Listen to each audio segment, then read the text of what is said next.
पुत्र, एक दिन एक अमीर व्यक्ति मेरे सामने आया और बोला, प्रभु, मेरे पास धन है, बड़ा घर है, सम्मान है, फिर भी रात को नींद नहीं आती। मेरे पास सब कुछ है, फिर मैं खुश क्यों नहीं हूँ? तब मैंने उसे कोई मंत्र नहीं दिया, बल्कि उसके सामने उसके जीवन का एक ऐसा दृश्य रखा जिसे देखकर उसकी आंखें खुली की खुली रह गईं। पुत्र, उस व्यक्ति के पास बहुत धन था, बड़ा घर था, महंगी गाड़ियां थीं, नौकर थे, दुनिया उसे सफल कहती थी। लेकिन रात होते ही उसका कमरा शांत हो जाता और उसी शांति में उसका मन उससे एक सवाल पूछता, क्या इतना सब कुछ होने के बाद भी तू खुश है?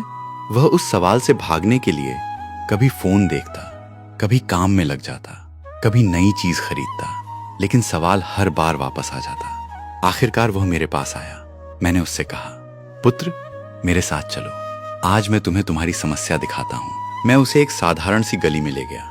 वहां एक गरीब व्यक्ति अपने छोटे से घर के बाहर बैठा था। उसके पास न बड़ी गाड़ी थी, न महंगा घर, न बहुत धन, लेकिन उसके पास एक छोटी सी थाली थी। वह अपने परिवार के साथ बैठा खाना खा रहा था। उसके बच्चे हंस रहे थे और वो भी उनके साथ हंस रहा था। अमीर व्यक्ति कुछ देर उन्हें देखता रहा। फिर मैंने पूछा, पुत्र, तुम्हें इनमें क्या दिखाई दे रहा है? उसने कहा, प्रभु, इनके पास बहुत कम है, फिर भी ये खुश हैं। तब मैंने कहा, नहीं पुत्र, इनके पास कम नहीं है, इनके पास वो है जिसे तुमने अपनी दौड़ में पीछे छोड़ दिया। वो चौंक गया।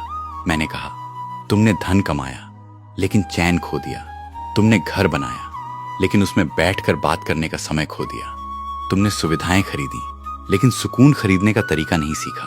पुत्र, फिर मैंने उसे उसके जीवन का एक दृश्य दिखाया। एक कमरा, बहुत सुंदर कमरा, लेकिन उसमें वो अकेला बैठा था। चारों तरफ उसकी कमाई थी, लेकिन उसके पास बैठने वाला कोई नहीं था। वो दृश्य देखकर उसकी आंखों से आंसू निकल पड़े। तब मैंने कहा, यही तुम्हारी परेशानी है। तुम्हारे पास जीवन को आसान बनाने वाली बहुत सारी चीजें हैं, लेकिन जीवन को महसूस करने वाली चीजें बहुत कम बची हैं।